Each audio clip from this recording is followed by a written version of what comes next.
ললিতা সপ্তমী ব্রত কি? দেবীকে কেন ললিতা নামে ডাকা হয়? গুরুত্বই বা কি? একে আরোগ্যদায়িনী সপ্তমীও কেন বলা হয়? এই ব্রত কি?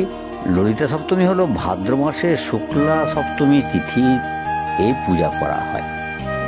এই ঠিক 1 মাস পরে দুর্গা সপ্তমী। এটি দেবীপক্ষ সূচনা করে। দেবী দুর্গার ললিতা রূপের পূজা করা হয় এই তিথিতে। কেন এই নামে ডাকা হয়? আর ললিতা মানে কোমল, স্নিগ্ধ, স্নেহময়ী। সপ্তমীতে দেবীকে এই শান্ত ও মধুর রূপেই আহ্বান করা হয়। এই সপ্তমীর সঙ্গে কুকুরি ব্রতের কি সম্পর্ক? অনেক সম্পর্ক আছে। কুকুরটি হলো মুরগি।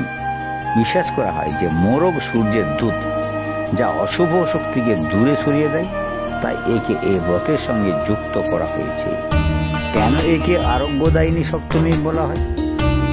এই ব্রত পালনে ভক্তরা রোগ ব্যাধি থেকে মুক্তি পায়, সেই জন্য। তাছাড়া যারা ব্রতী ভক্তরা সৌভাগ্য ও সন্তান সুখ পায়। এটিকে আবার সুবর্ণবণিকা সপ্তমীও বলা হয়। এই ব্রত করলে ধন সম্পদের অভাব হয় না। এই ব্রত কিভাবে পালিত হয়? না, সকালে স্নান সেরে ভক্তরা দেবীর শান্ত, স্নিগ্ধ, মধুর রূপের কথা মনে মনে চিন্তন করে পঞ্চ উপচার সহযোগে পূজা করেন এবং মনে মনে নিজের সুখ শান্তি কামনায় প্রণাম নিবেদন করেন।